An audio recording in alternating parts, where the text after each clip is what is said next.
One of War Thunder's biggest issues right now isn't new vehicles, it's not balance changes, it's the goddamn maps. They're completely out of touch with the modern jet meta. This is our 60, we're going to be looking at War Thunder's map size problem. Right now, we have aircrafts designed for beyond visual range combat fighting on maps that were made over a decade ago for World War II props. Now, I can attest to this as I started back in 2015 and a lot of these maps that we're playing were around back then. With the rise of the 4.5 generation jets already incoming and the future of 5th gen aircrafts expected in the second half of 2026, this issue is only going to get worse. If Gaijin doesn't scale maps properly, high tier gameplay will collapse under its own speed and complexity. There is no challenge here. You spawn in, you go to altitude, and you shoot missiles.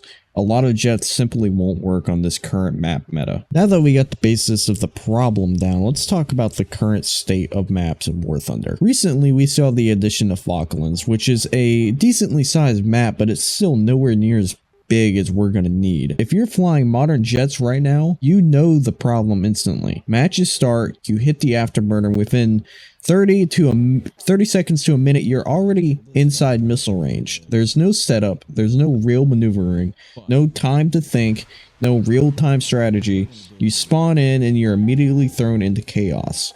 That's not how modern air combat works, which I understand this game isn't going to be 100% realistic. There's gotta be time for strategy and planning and teamwork, because right now it feels like a meat grinder. It's an arcade shooter. Imagine Call of Duty, but you're flying planes. That's literally what it is. On the flip side, if you go down to props or early jets, Gaijin sometimes throws you into these massive enduring confrontational style maps like Afghanistan. Suddenly you're flying 6 minutes in a straight line just to find one enemy. It's the complete opposite problem. Boring downtime instead of immediate chaos. The issue isn't just one tier or one vehicle type.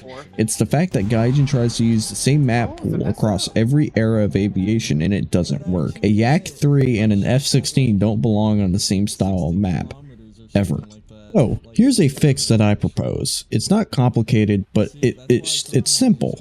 Maps need to scale with your battle rating. If you're in a 3.7 prop match, keep it smaller. I mean, to be honest, the prop maps aren't that bad as of right now, unless you get a EC map. Quick spawns, close engagements, people dogfighting and within, 5-10 minutes. That's perfect. But let's say if you're in mid-tier jets, say 7.0, 9.0, 10.0, give us medium-sized maps. Enough space to maneuver, set up fights, maybe get some altitude, but not so big that you're flying empty skies for half the match. And once you're in the top tiers, like the F-16s, the F-15s, the Su-30s, they need more space. Then you need to give us massive maps. Not optional, not maybe. You have to give players space. Otherwise every match is just a missile spam cluster where nobody gets to play the actual aircraft the way it was designed to be played. If we don't see the addition of bigger maps, planes like the MiG-31, if they ever do come, will be literally impossible to use. Let's be honest, you'll never be able to use the MiG-31 with these current map spaces correctly. And let alone the missiles would be way too overpowered. The Fokkors already travel the entire map.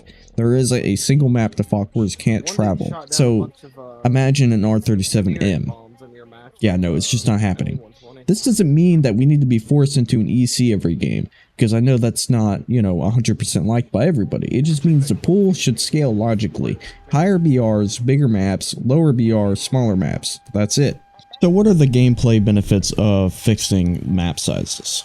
Well, this would immediately fix a ton of gameplay problems that we see in current top tier. For low tiers, small maps keep matches fun and quick. Props aren't meant to fly across this as hard as they're in a video game. I mean, of course they did in real life, but this, once again, remember, this is a video game. Looking for one HC-111, they need fast access to a fight. For mid-tier jets, medium maps would give players an actual dogfighting route. Right now, these matches are either cramped, chaos, or boring flight sims. A properly scaled pool would make engagements feel balanced and dynamic without either extreme, hopefully keeping the gameplay loop a little bit more enjoyable than what it is now. And for top tier, larger maps would finally let BVR combat breathe. Players could actually set up radar locks, use missiles the way they're intended, and even have room to disengage or reposition. Instead of constant furballs at the center of the map, you have layered engagements happening all over the sky. That way, closer to real modern air combat is shown, and it would massively improve the quality of gameplay and gameplay loop as a whole. So why is this critical for the future of War Thunder? This isn't just a quality of life thing, it's a future-proofing issue. We already see the cracks with 4th gen fighters like the F-16s and the F-14s and the upcoming 4.5s. These jets are barely playable on today's maps. The only reason matches are even functioning is because players have adapted to cramming everything into a small arena. But once 4.5 gens fully arrive, and especially when 5th gen drops in 2026, the current map design will collapse. Gaijin cannot put F-35s, Su-57s, and J-20s onto maps designed for BF-109s.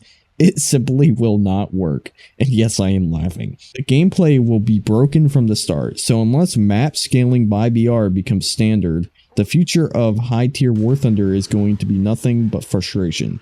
Doesn't matter how good the jets look or how many new mechanics they add, if the battlefield itself isn't designed for them, the gameplay will fall apart. War Thunder is incredible. The game has an insane amount of vehicles, but the maps must evolve if we're going to keep evolving the aircrafts we get to play. Scaled maps are my preferred idea, but I'd really love to hear what you guys think in the comments. I do my best to read every single comment, and I even take video ideas straight from what you leave down there. So drop your thoughts, give me your takes, and maybe you'll see your idea in a future video. If you enjoyed this one, make sure to like and subscribe. It really helps the channel out. This was R60, and I'll see you in the next one. Peace out.